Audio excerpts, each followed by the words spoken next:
To get the cheapest Madden 17 Ultimate Team coins for any console, check out mutbank.com for cheap coins, instant delivery, and 100% safe. Use code Zirksee at checkout for a 10% discount on your order. The whole thing wobbin', wobbin', wobbin'. When I come around, got the whole thing wobbin'.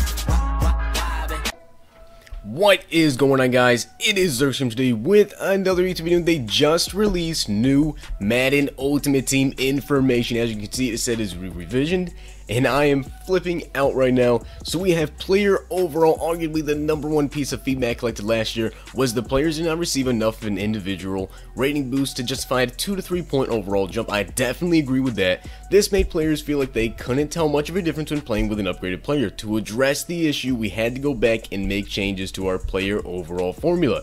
It's not easy to describe the changes that we made, but here's the general direction we went in. In the simplest terms, player overall is calculated in a simpler way that the salary cap value is. Each position has a formula catered specifically for it. From there, we identify what ratings mean the most at each position and assign a weight to it. So as you guys can see right here, Julio Jones in Madden 17.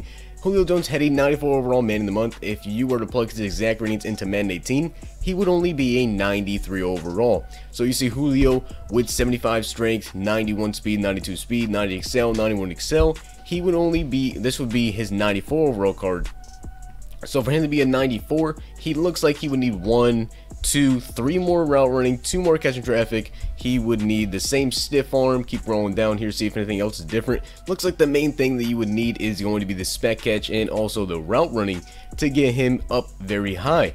And then we have Le'Veon Bell here. To make him a 99 overall, he would need to have 81 strength, 97 speed with 96 excel. So still, we're not going to have 99 overall stats in these cards, which I mean kind of sucks. But 97 agility with 92 jumping. It's just a couple stats, you know, 1, 2. He had 4 to release. He would need 1 stiff arm. He'd need 1 spin move. Juke move, he would need 1. Pass block, he'd need 2. And then you keep going down here. Truck, he just needed 1 more. Looseness, 1 more. Really, it just looks like, you know, +1s. Packs. Another big feedback topic was packs. It was extremely important to us to find ways to add value to every pack that gets pulled. We accomplished that in a variety of ways, starting with the simplest and most noticeable changes. Coaches' uniforms, stadiums, and playbooks have been removed from packs. What? We plan to do our very best to keep most packs exclusively filled with players. That is awesome. That is freaking awesome. So, how do you get items that were removed from packs? You'll still start with a MUT by selecting a starter pack, which will provide all these items from the team you chose. But when you were looking to get more, you need something we're calling team tokens. Team tokens are obtainable by trading in silver and gold players from the specific team. We don't have specific examples of how these sets are constructed yet, but the truth is we are still owning in on the exact numbers to make sure we have it right at launch.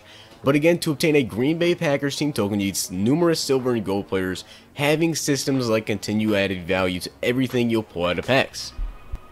Upgrades. Team tokens are not only used for getting non-player items, they also show up when it comes time to upgrade various items in MUT.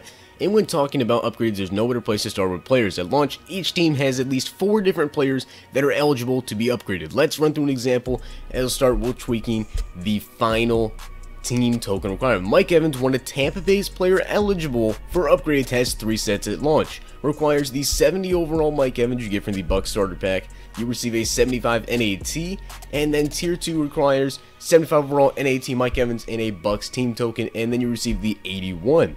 And it looks like he has an 89 overall basically in Madden 18, and tier 3 you require the 81, which you get from the previous set. You put in the 89 from his pack and the Bucks team tokens, and you get a 91 NAT Mike Evans. Now, isn't that worth it because it makes the card NAT? That's the real question, but that's very cool on how to be able to do that. And as you guys can see, if you're able to upgrade the Pittsburgh Steelers coach stadium and both uniforms, every Steeler on your team will receive the following chemistry boosts. And as you can see, there is a ton of different stuff. So they actually made the tiers a little bit different here. With the adjustment made to the player overall formula, it made sense for us to revisit the way we're typically breaking down. Elites now start at 80. Huh, okay. So golds are 70 to 79. Elites are 80 to 99.